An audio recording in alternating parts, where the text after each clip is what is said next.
Well, hello and welcome again. We're going to try this again. If you got us the first time, we're back. So welcome to FrankieSense September movie reviews, take two. See, we're live and coming out, streaming, hopefully. I'm here with Brent Marchant from Chicago Movie Reviews. I'm sure you've read Brent's bulletins and on the Good Radio Network. And here we are today going to review some movies that we saw in September. And we're going to try and make up for what was an anemic summer movie season, as we were talking about. There was some good stuff, but you really had to kind of pick and choose pretty carefully to see what you wanted to see. Yeah. So, and as we said, a lot of stuff is still hanging around that should have been out of the movie theaters, like Coraline, or and even, you know, It Ends With Us, and I mean, some stuff has just been there for months and months. I don't know. And there were a lot of things that were brought back for like anniversary showings. Yes. You know, 30th anniversary, 40th anniversary, whatever. And I mean, that's always nice to see these things get back in theaters again, but, you know. At the price of that, though, if you've seen that movie 10 times at home, it's kind of hard to want to go back and watch it for $50 at a theater. Yeah, and especially since so many of these movies that have been out for a long time, they're easily streamed, you know, so why would you necessarily want to go and, you know, pay high theater movie prices for it? So, exactly. Okay, well, I'm going to share my screen and I'm going to show you guys a movie poster. Yeah, so we've got 4 movies today. The first of them, this one is actually opening tomorrow. But the reason why I included it here is that I saw this about a year ago at the Chicago Film Festival. It's a movie that was filmed in Chicago called All Happy Families. It's a wonderful, delightful little movie about family dysfunction. It's a comedy. And it's very insightful in terms of examining how dysfunction can pervade an entire family and, you know, maybe where some of the sources of how that kind of behavior comes from. But it's really a delightful picture. It tells the story of 2 brothers and their parents and some other extended family members who are trying to work out their issues with each other, the issues of themselves. And it just seems like Murphy's Law almost always seems to come into play where they're concerned. But it also, you know, gives them some insight into where these kinds of behaviors came from in terms of, you know, growing up in an environment filled with wishful thinking, practicing denial when there's really no need for it. And, you know, it all just kind of you know, explodes in their face, and each of their respective issues and problems end up kind of becoming intertwined with one another. So then the problems almost get compounded, you know. It's a delightful little movie. It really is. It's very cute. And I mean, you know, when I saw this, I was really saying that this is like one of those kind of movies that they talk about saying they don't make them like this anymore.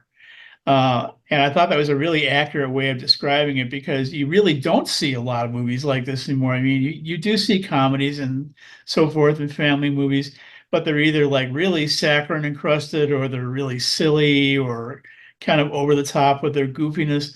This is very authentic. I mean, you see people who are going through seemingly everyday real kinds of problems that they're trying to resolve. And they do it with a lot of humor. They do it with a lot of very pointed criticism, but without being nasty. I mean, there's a lot of great one-liners in this movie. There were. And I think, you know, at some point, everybody is kind of living their own life and not really understanding everybody else's. Although, you know, I think the younger brother lives in the shadow of the older brother, even though he's talented in his own right, he's still, you know, and the older brother lives off his narcissism of, tell them who I am. Don't they know who I am? Right. and the mother's super talented, and you only get a little niche of that, right? But she could have had a different career. She didn't have to work for you know, whatever she was doing for 20 years as she's retiring. And I mean, everybody has their own thing. The only thing I didn't like, I don't know if they needed to put the transgender teen in there. It seemed like let's just hit them with that too. I don't know about that, but Well, the one thing I liked about the inclusion of that character is she was the one person, well, she and the mother yeah, were the two characters in the film who really seemed to have a handle on who they were, what they wanted, and weren't afraid to go after it. And they were sort of like setting examples for the remainder of the family members, even though, you know, some of the things that they were doing may not have been what the others would have agreed with. They're like, look, this is who I am. This is what I want. This is what I want to be. And the rest of you who keep spinning your wheels should take a cue from what we're doing. well, then that, if you want to take it that way, then that one line, you know, where the dad says, well, you know, if this is what men are like, no wonder you want to be a woman. Right?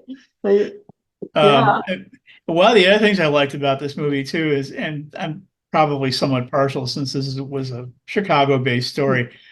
This film shows off Chicago and the neighborhoods and the people so well. And, you know, the richness and the diversity of the city is depicted perfectly in this picture. So, I mean, I think that's really a good selling point for those who might want to know a little bit more about this place as well. yeah. Um, And I like too that they weren't too rich, they weren't too poor. They're just average middle class people, you know, yep. who are life is life. It's a slice of life. Well, yeah, and the thing is, you know, they are presented with opportunities to get themselves out of their circumstances. But the question is, are they going to do it? You know, are they going to like kind of wise up and follow through on this? Um, the younger brother, for example, he desperately wants to be an actor, but his acting career is going nowhere. However, you know, he appears to have a fair amount of talent as a writer. Yeah, And he just sort of dismisses that as like, yeah, well, I'm a writer too. Okay, so what?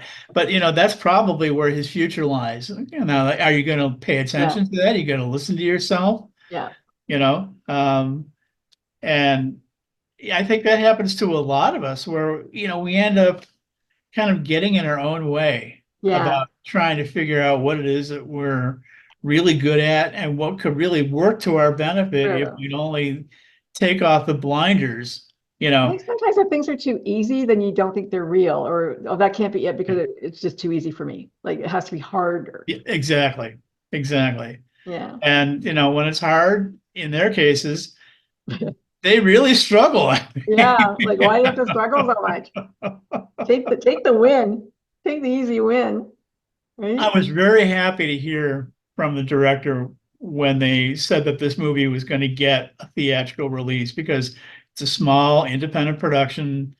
Um, and it premiered at the festival last year. And a lot of times, you know, filmmakers have to really shop their films to would-be distributors. But it got picked up, and it's not going to be in terribly wide release in theaters, from what I can tell. But it is going to be there starting tomorrow, and then it's going to be going to streaming next month. So Okay. if it's not going to be playing in a theater in your area, I strongly recommend that you look this one up and find it, you know, available on a streaming Yeah, source. I definitely go to an art house for sure. Yeah. Yeah. Well, actually, surprisingly, in Chicago, it's playing at a big mainstream Oh, theater. really? Wow. Yeah, that surprised me a little bit. But because it's Chicago. Yeah. Maybe because it's a Chicago movie, they're going to support it a little more. But the other thing I liked about this is the fact that the movie never has any real lagging in it. It moves along Yeah. at a sustained pace. The script and the narrative are both very economical in terms of saying, okay, get in, get out, get in, get out from each of the scenes that take place. So it doesn't really get a chance, you know, to start slowing down or meandering or anything like that, which, Yeah. boy, that's a really strong accomplishment for a film like this, because that's been an issue with a lot of movies in recent years, is that They've they been going don't too know how to long. keep the pacing going. And Yeah. this one does. Yeah. They have been going too long and there's no, and really they could have ended 40 minutes before the end and would have been a better movie, I think. exactly. Yeah. All But right. this one definitely gets the job done, and I'm going to give this one 4.5. Ooh, that's huge. I'm Yeah. not gonna give it that much, but it was cute. I liked it. This one I liked Okay. a lot. So in a very different vein, we have Sing Sing, which is a film that uh, is about a group of inmates at the Sing Sing prison in New York who form a theatrical production company to put on plays for the other inmates. And it really is a remarkable step for them in terms of really doing something that's genuinely aimed at rehabilitating themselves and rehabilitating their lives. It's more of a character-driven story than a plot-driven story.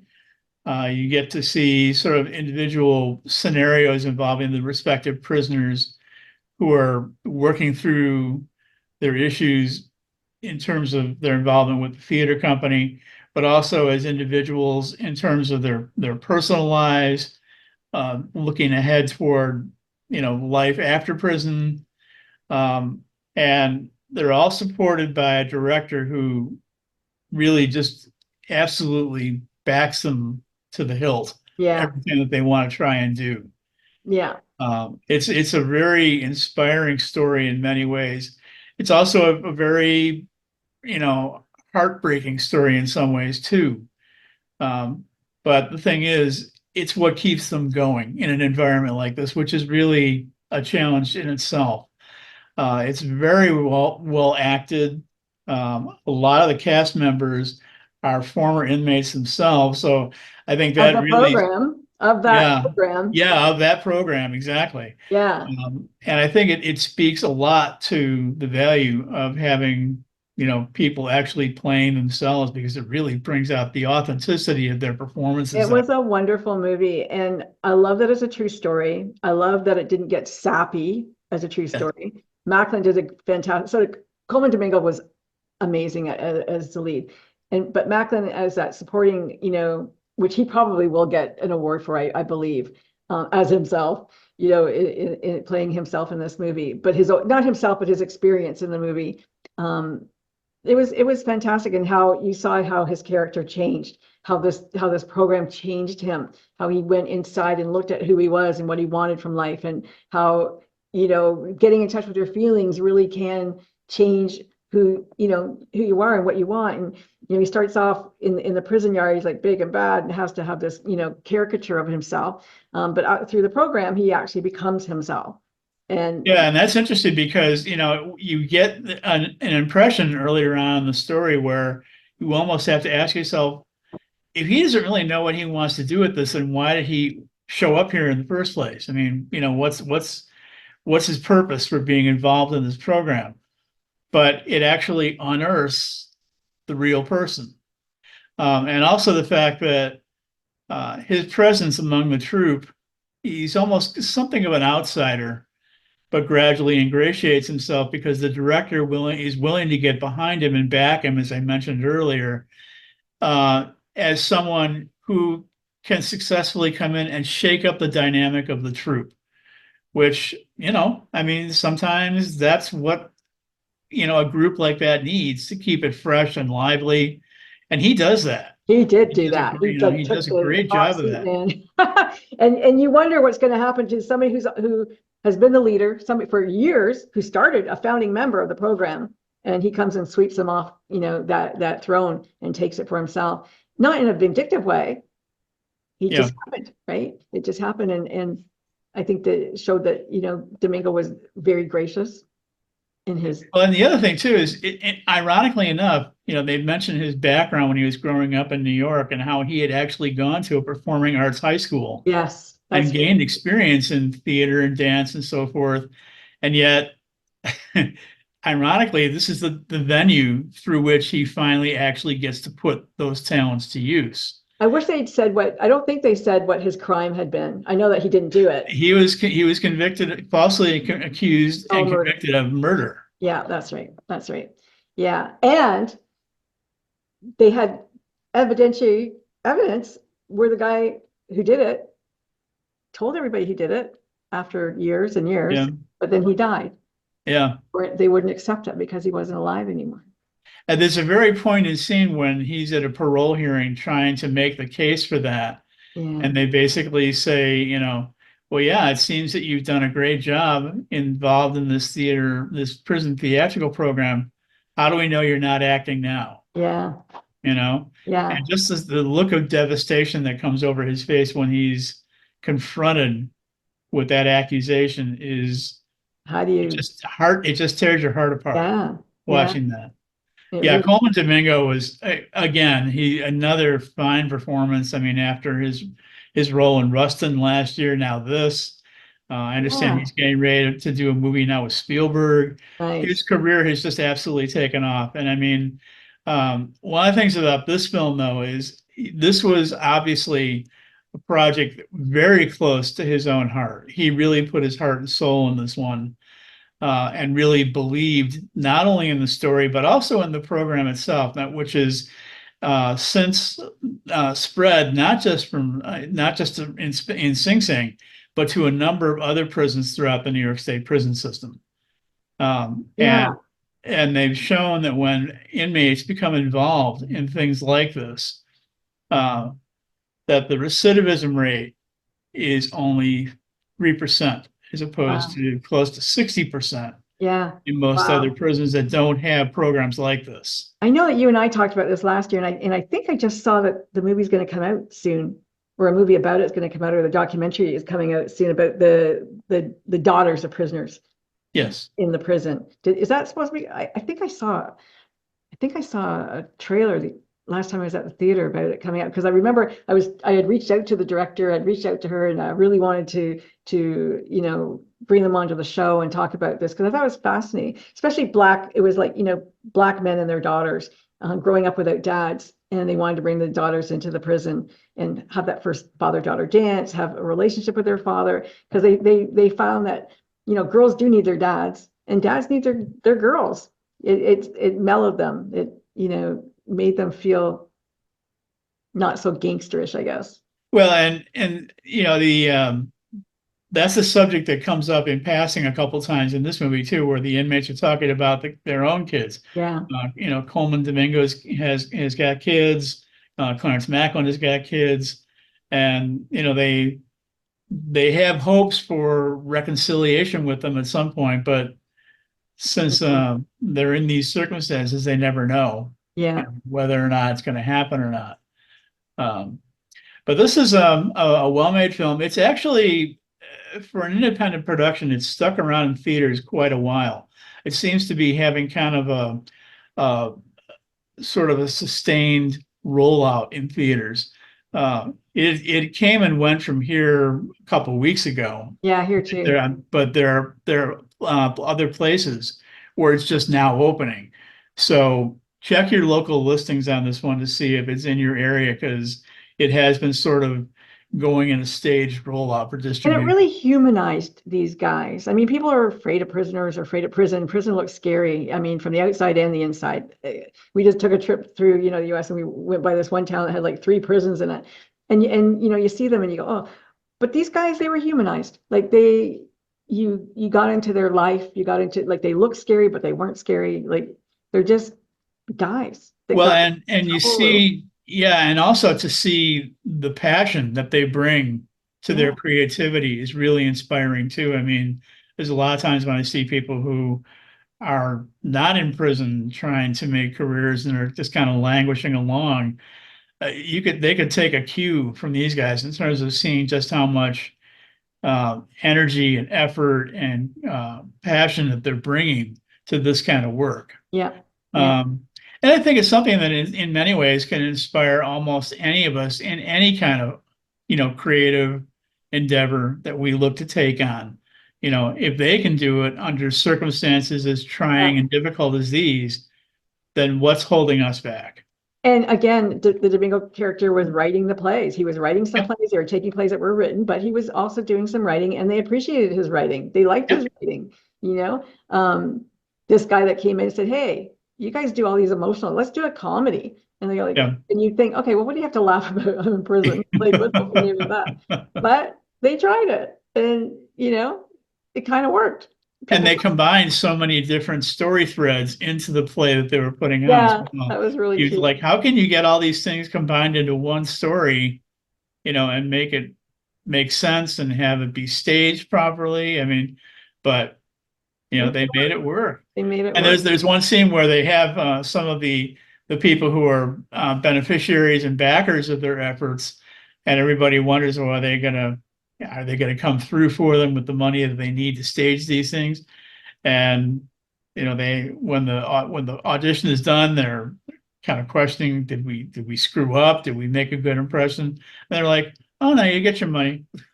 Yeah, I mean, You these did a people good were like job. stone faces, like no expression, nothing. You have no idea if they liked it, hated it, nothing. But yeah, they loved it apparently. So you can never tell. I can't judge that book by its cover. I think that was a 4.5. I left feeling good, and I still feel good about it. I would give it 4. The one thing I was kind of hoping for was that it might have been a little stronger in terms of plot. I like the fact that all the characters were profiled as well as they were. But I thought that they could have used a little bit of a stronger narrative thread tying that all together. I thought But they ended it well, though. They ended it realistic to me. Like you would feel like that leaving. well, it's interesting in the fact that many of these former inmates have actually gone on to do theatrical work on the outside once they got released. Okay, I mean, that's cool. they were doing talent agency work, doing staging work. It really was a skill that they carried with them into their real lives once they were released. Yeah, And that really is the point of rehabilitation, or what it should be. yeah. And the thing is, how often do you actually see it? They don't usually rehabilitate. No.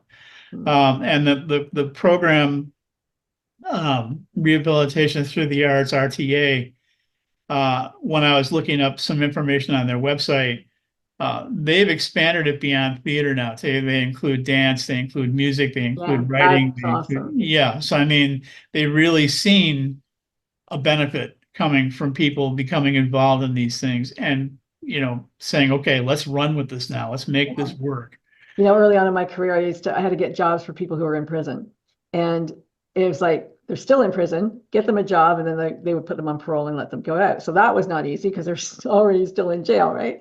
Mm-hmm. And it was interesting that, yeah, the recidivism rate is extremely high because they're isolated. They come out and they're isolated. There's nobody for them. There's nobody, they just got nothing. Well, and the thing is, the rules of prison culture are so different from the rules and of, you can't hang out with people who've been in prison. yeah, That's against yeah, parole. So who are their birds of a feather? Who do they get to yeah. hang out with, right? Everybody needs community. That's why people go to church. That's why people, have groups. So here at least they had a community, never theater people that they could go hang out with. Yeah. So this one, I recommend this one. Go see it. I think you get to see it, get some accolades come award season too, at least in terms of nominations. So now, in yet another different switch, different vein, we have Widow Clicquot, which was a movie that you recommended to me, and I'm glad that you did because I really enjoyed this one. This is a historical biography of Barbe Clicquot, who was the wife of a winery owner in the Champagne region of France during the Napoleonic era. And when her husband dies and she inherits the business, everybody in her family, her father-in-law, and a number of his supporters and advisors are saying, okay, well, time for you to sell and get out because, you can get a good price for this. And she said, no, I want to carry on my husband's work. I believe in what he wants to do, or wanted to do, I should say. He was a feminist. Yeah. First. And the thing is, unlike her husband, who was sort of a pie in the sky dreamer in many ways, she had the vision, but she also had the skills to be able to make it work, both from a winemaking standpoint and from a business standpoint. She faced a lot of challenges along the way, some of which, were just kind of misogynist challenges mostly. Yeah, I mean, she's getting bombarded with challenges that are genuine and getting bombarded with challenges that are foisted upon her by people who were I mean, they trying. had a war. She had a Yeah, war. She had to get yeah, her bottles through, enemy lines and try to get, these grapes to where they had to go. However, she's got the guys, the men telling, in her family and in the community saying, well, women, you're not allowed to do that. Like, you can't be doing this. And she just had to fight so much. And because she did work in the winery with her husband, she did work in the fields with her husband. She knew everything about it. Her husband had mental health issues yeah. that she had to deal with, with him. It was I liked it. It was a really good film. I think they did a good job. Well, And and another true story. yes. Well, and also the fact that she was very adept at coming up with workarounds when necessary. Yeah. When France was at war with other parts of Europe during the Napoleonic era, these other countries that had been customers for her in many ways basically said, well, we've imposed sanctions against importing French goods. So, we don't want you anymore. So she had to find ways to work around that to be able to get her product distributed at a time when, the law was trying to keep her from Yeah. doing so, you know. Um, and also there were some trumped up accusations made against her that because she was doing things like this, she was potentially besmirching the reputation of all of the wineries in the Champagne region, and they wanted to take her down for that too. Well, Moa really wanted her winery, her grapes, Yes. her fields, everything. They were trying to take it over. He'd been trying to get it for a long time. So they did trump up, bullshit charges for her. Not only did she have to make a good wine or a good champagne, she had bottles exploding. She had to figure out, Yes. why are these bottles exploding? They were Yes. trying to transport it. It was a lot for her, to deal with as a woman on her own, because she's fighting everybody, except for one guy. Yeah. Well, and then the other thing is that um, she was very skillful at recognizing opportunities when they have presented themselves, and she took advantage of them when they occurred. And they were her saving grace. She had the business smarts to be able to work her way through these situations at a time when maybe a lot of other people would have said, "Well, screw it. I mean, this is just too hard." Yeah, But she stuck with it. And she ended up implementing winemaking procedures practices. Yeah, that are still in use today. And she ended up being at the helm of her company for 50 years, yeah. Well into her 80s, you she know. and she decided not to marry. She was going to stay single, do what she wanted to do under her own auspices. Right? I'm just going to Yep. continue And on. she even, kind of like thumbed her nose at people in terms of the name that she came up with for her country, Veuve Clicquot, which translates literally as widow Clicquot, like the movie title is. It's like, Well, hey, you see, I'm doing this and I'm a widow and I'm a woman and I'm making a name for myself. yeah, yeah. It was great. I love this little movie. I thought it was really, really good. She did a wonderful acting. Yeah, that was the other thing too, is this is, I think, one of the best performances I've seen Haley Bennett give. Um, I've always kind of felt that she was a little bit on the overrated side, but in this case, she really brought a depth and a passion to the role that she hasn't really displayed in some of her other previous performances. So I give her major kudos for that.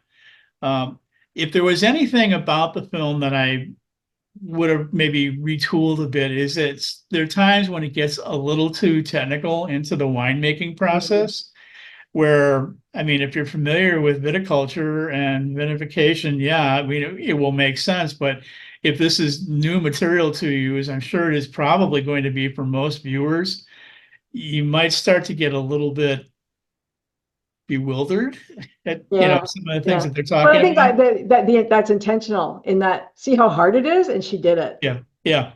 Maybe, right? Like, you So, couldn't do it, but she uh, did it. but no, I enjoyed this one. I thank you for the recommendation, and I'm going to give this one 3.5. Yeah, I think I would too. I think I would too, definitely. All right, let me. Okay, and then our last of the new films that we have this time is a really very emotional. at times almost gut-wrenching watch called Green Border from director Aniska Holland. This tells the story of refugees who are trying to make their way into the European Union through a border crossing that on the line between Belarus and Poland that had developed a reputation for being a quote unquote easy cross because there weren't a whole lot of guards and so forth who were, making the job difficult, and that where people didn't have to jump through hoops, to get into Europe that way. However, as this film follows a group of refugees who are trying to make their way from the Middle East and from Africa, you find that the reputation wasn't necessarily earned because you've got a lot of back and forth between both Poland and Belarus. Belarus, of course, did not want a flood of new refugees landing in their land, and neither did Poland. And it ended up a lot of times when these refugees would get to the border, they might make it across, but as soon as they made it across, they got picked up and sent back. And when they were put back into Belarus, they were rounded up and put back into Poland. And they had this just almost like back and forth where, they're caught in the middle, basically by politics and, procedures.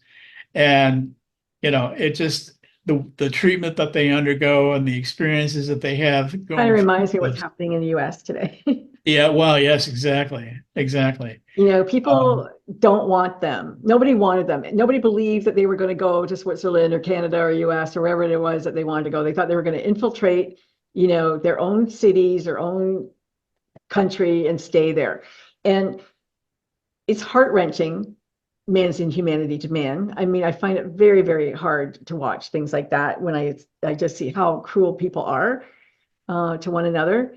Because, anybody in a situation, they would just hope that somebody would help. Like, can't you please just help me? Move on. Like nobody wants to be in a place where you're treated by madmen, and you want to get away with your family or your children. And then you come to a place that people treat you just as badly.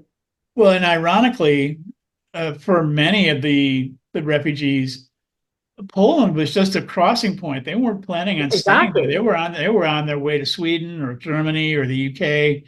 And they just wanted to be able to get into the European Union so they could make their way through it and get to their final destination. But the Polish government, which was very conservative at the time, this is set in 2022. The Polish government was convinced that no, they're going to get here and they're going to stay. And then we're going to be saddled with all these refugees that we don't want to have to deal with.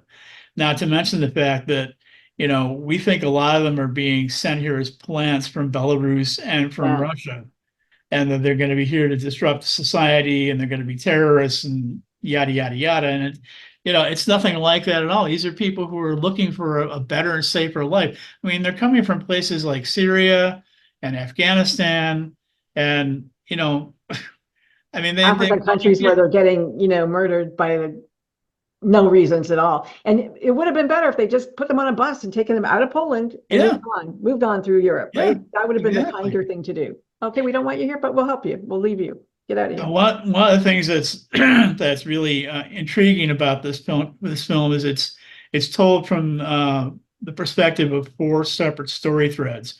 One involving the refugees, one involving the border guards, one involving activists who are trying to help them out, and one involving reformers who are kind of going, beyond the extra mile to try and figure out ways to help these people. Yeah. And the 4 different stories end up becoming intertwined with one another. And it's a fascinating watch, especially for a film that's like 2.5 hours. I mean, I never felt like I was being bored or that this thing was slowing down. It kept my interest. It reminded me of that other one that we had, because it feels like a documentary. Yeah. Not, but it felt like like that other one where the couple they were coming to the country and they got from, where were they coming from? Greece or Spain? Spain. They wanted to emigrate and they were going on vacation or whatever, but that was like it felt like when they were in the airport and they were being, aggressively challenged by the border police in there. I thought that was a documentary, but it was a movie. So this is too. but it feels has a So feel. this one, the director, Aniska Holland, I was reading an interview with her. She's a Polish filmmaker, and she's made a lot of movies over the years. And this is probably her best in many ways. And a lot of people were saying, you really seem to put your heart into this one, and it really resonated with you. And she was like, well, yeah, these were things that had to be said. They Yeah, absolutely had to be said, and they had to be put out there, pulling no punches in terms of their authenticity. And she absolutely does that. yeah, Um, Now, one of the things that was kind of interesting about this also was the fact that um, this took place before the Ukraine war started. And when the Ukraine war started and you had a lot of refugees pouring out of Ukraine into Poland, the question came up like, okay, are you going to treat the Ukrainians the same way that you treated these other people trying to come through from yeah, Belarus? And you get the sense that while things may not be perfect, they did learn their lesson in some ways. yeah. And they treated the Ukrainians a lot better and a lot differently from the way the other ones were treated in the Green border crossing. Sadly, even to this day, the issues with the Green border crossing are still going on to a certain extent. And, you know, it just kind of boggles my mind a little bit. They're like, how can you have learned your lesson in one case and not in the other? Why can't you just do the same thing for everybody? It's like, which immigrants are coming into the US. If they're Yeah, from here, they're okay. If they're from there, they're not okay. yeah. Like everybody has their preference. But This is also a beautifully shot film in black and white. The cinematography is just gorgeous, and it's so fitting for the story in terms of metaphor and in terms of artistic qualities.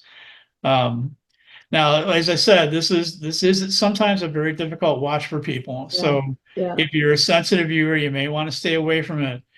But if you're not afraid to find out the truth about what had been going on in this place, give it a look. I think it's well worth it. I give it 4.5 out of 5. Agreed. Agreed. And it is available for streaming at this point. It did Yeah. play in theaters very briefly, but it is available for streaming. I So think it's on Apple. I think you can see it on Apple. okay, so I got a couple of things to close up with. I just want to make a quick mention of a wonderful documentary called Merchant Ivory. Tells the story of the filmmaking duo of James Ivory and Ismail Merchant, who made a collection of wonderful movies, primarily back in the late '80s and early '90s. There, you get an inside look at the way they made their movies. You get an inside look at their personal lives. They were like one of the first Hollywood movie industry power couples, and you have a lot of interviews, archive and current, with people who were in their films on both the cast and the crew, providing insights into what it was like to work for these two, who were apparently quite quite the heavy duty taskmasters when they were making their movies, especially since they were trying to pull everything together with these beautiful productions on a shoestring budget. Um, but it features a lot of film clips from their better productions, like A Room with a View and Howard's End, Remains of the So Day, The many stars here. Bostonians, Morris. I mean, there's just a whole string of great pictures. And you see interviews with people like Emma Thompson, Helena Bonham Carter, Hugh Grant, There's Vanessa Christopher Redgrave, Reeve. There's Anthony Hopkins, Christopher Reeve. Um, it's a wonderful film. If you're a movie lover, I think you'll really, really enjoy this one. It also tells its story with a lot of wit, uh, given the fact that they were apparently a rather colorful group of people who were involved in making these films. Some very distinctive personalities at work.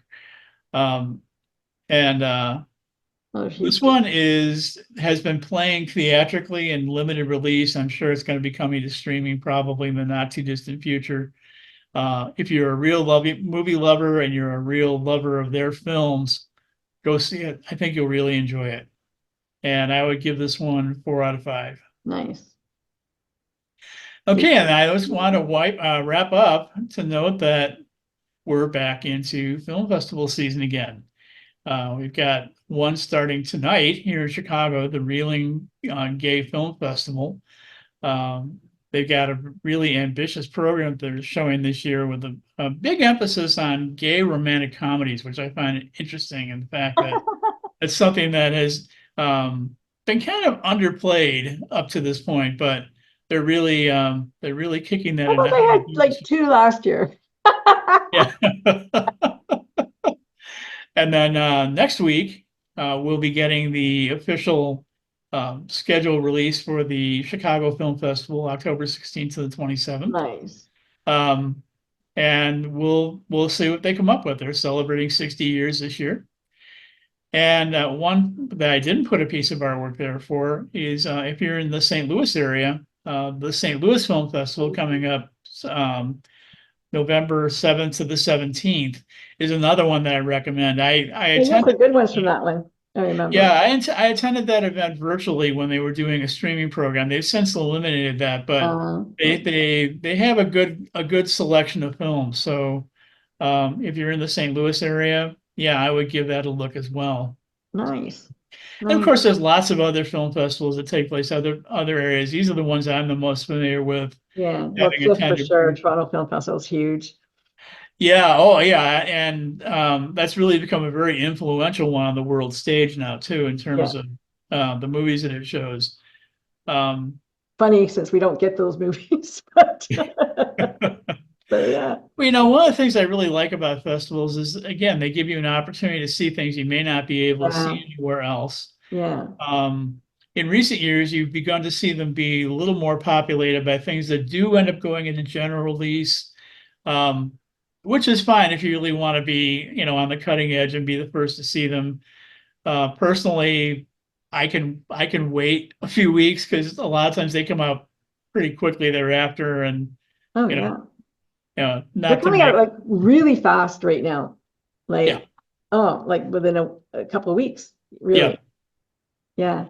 Well, and actually, when I was going through the reeling schedule, I was looking through the movies that they were showing, and one of the films that they're showing is actually already available for streaming.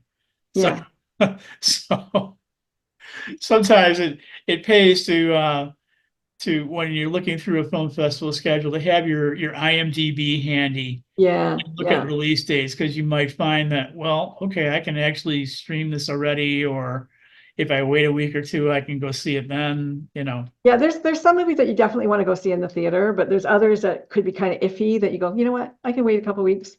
They'll be on TV even. And yeah, because the one thing that film festivals do have kind of working against them is their ticket pricing is higher than it is when you go to see something in general release or when it gets to streaming. I mean, the Chicago Film Festival was, I was a little, stunned when I saw their individual ticket pricing for non-members of the supporting members this year. Yeah, they're raising their ticket prices to $24 a pop. Wow. Which, that's not something that somebody on a budget can realistically afford to do if they want to see. And what is there a package price for? Yeah, they do have passes, that you get a price break on, but it's still a lot more, than it used to be at one point. So not that I'm trying to talk them down, but I mean, it's something that I think if anybody is interested in wanting to go see them, that's something they should bear in mind, that, this is a little bit pricier than you're probably accustomed to with just going to your neighborhood theater. Yeah. But it's an event. Yes. Yeah, and that's it. That's the other thing about festivals I like, is the fact that you're in an environment with a bunch of other movie lovers. I mean, when you're waiting online to get into the theater, a lot of times you strike up conversations with your fellow moviegoers, and you can get into some really interesting and deep conversations about movies. And that's something that you typically don't do, when you're waiting online to get in. Talk to anybody. Multiplex, You're all in your own little buzz world there. But yeah. Well, guys, been great. Yeah. So I'll have some things to say next month about the festivals, when we get together again. So all right. Goodbye, Facebook. All right, everybody, take care. My phone's going off.